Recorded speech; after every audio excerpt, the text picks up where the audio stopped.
wabarakatuh. Di sini kelompok kami akan mempresentasikan tentang pembelajaran pada zaman peradaban Islam. Sebelumnya, perkenalkan, nama saya Mayaswari Juanita dari nomor presensi 19. Saya Sinta Lodian nomor absen 35. Saya Rizka Yusutian Jama, presensi 33. Saya Anita Sursewati dari presensi 8. Saya Renado Fuada dari presensi 31. Assalamualaikum warahmatullahi wabarakatuh. Perkenalkan, nama saya Sinta Lodian nomor absen 35. Di sini saya akan membacakan perkembangan ilmu pengetahuan dalam peradaban Islam, yaitu memberikan kontribusi besar terhadap perkembangan ilmu pengetahuan, terutama pada periode yang dikenal sebagai zaman keemasan Islam sekitar abad ke-8 hingga abad ke-14. Nah, selama periode ini, para ilmuwan muslim tidak hanya meneruskan warisan ilmiah dari peradaban sebelumnya, tetapi juga mengembangkan, menciptakan penemuan-penemuan yang baru hingga besar, yang berdampak besar hingga saat ini. Nah, berikut adalah beberapa pengaruh utama dari peradaban Islam terhadap ilmu pengetahuan. Yang pertama, ada penerjemahan dan penyebaran ilmu pengetahuan kuno. Setelah penaklukan wilayah-wilayah besar seperti Mesopotamia, Persia, dan Bizantium, ilmuwan muslim banyak menerjemahkan karya ilmuwan Yunani, Romawi, dan India ke dalam bahasa Arab. Karya-karya dari filsuf dan ilmuwan seperti Aristoteles, Ptolemy, Galen, dan Euclid diterjemahkan, dipelajari, dan dikembangkan lebih lanjut. Proses penerjemahan ini menjadi jembatan penting bagi ilmu pengetahuan yang ada pada peradaban Islam menyebar ke Eropa, terutama melalui Spanyol. Yang kedua, ada matematika. Ilmuwan muslim terutama Al-Khawarizmi dikenal sebagai Bapak Aljabar dari kata Al-Jabr. Dalam bukunya Alkitab, mereka mengembangkan teori aljabar yang tidak hanya digunakan dalam matematika, tetapi dibagikan di berbagai bidang lain seperti astronomi dan ekonomi. Nah, selain itu, angka Arab yang kini digunakan di seluruh dunia, termasuk angka 0, diperkenalkan oleh ilmuwan muslim yang menggantikan sistem angka Romawi. Yang ketiga ada astronomi. Pada masa keemasan Islam, para astronom muslim membuat banyak penemuan penting, memperbaiki model alam semesta, dan memperkenalkan pengukuran lebih akurat tentang pergerakan planet dan bintang. Al-Batani, misalnya, mengoreksi banyak perhitungan astronomi Ptolemaik dan menghasilkan tabel-tabel astronomi yang sangat akurat. Ibnu Al-Satir mengembangkan model yang lebih tepat untuk pergerakan planet yang kemudian mempengaruhi astronomi Eropa, terutama dalam perkembangan teori heliosentris Kopernikus. Dan yang selanjutnya, atau keempat, kedokteran. Para ilmuwan muslim seperti Ibnu Sina dan Al-Razi berkontribusi besar dalam bidang kedokteran dengan menghasilkan karya-karya monumental yang menjadi referensi utama di Eropa selama berabad-abad. Ibnu Sina menulis Al-Qanun fi al-Tib atau Canon of Medicine yang menjadi buku teks kedokteran penting di Eropa pada abad pertengahan. Di sisi lain, Al-Razi dikenal dengan penemuan-penemuan dalam bidang penyakit dan pengobatan serta eksperimen medis yang ilmiah. Jadi yang kelima ada kimia.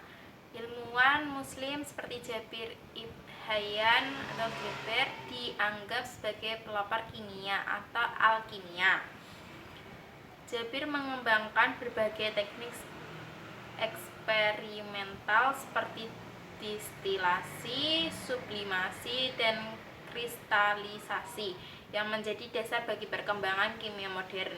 Selain itu, dia juga menulis banyak buku yang mencatat eksperimen dan teori kimia pertama yang sistematis.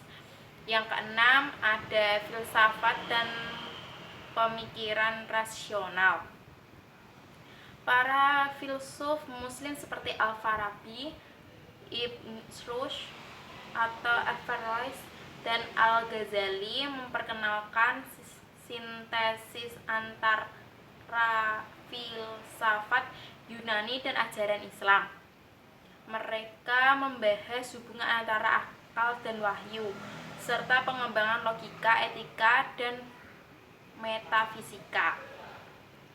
Al-Farabi misalnya mengembangkan teori tentang negara ideal yang mempengaruhi pemikiran politik. Sementara Ibn Rushd dikenal dengan interpretasi rasionalnya terhadap karya-karya Aristoteles. Teknologi dan inovasi.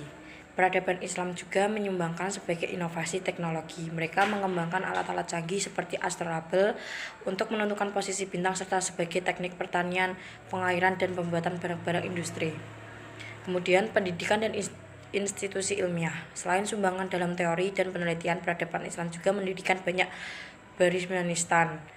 Di samping itu, Bait al-Hikmah, rumah kebijaksanaan, menjadi pusat ilmiah dan penerjemahan sebagai besar dalam menyebabkan. Yang ke-9, pengaruh terhadap dunia barat.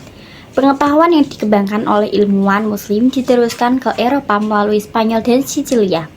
Karya-karya ilmuwan muslim dalam bidang matematika, astronomi, dan kedokteran berperan dalam kebangkitan intelektual Eropa selama Renaissance.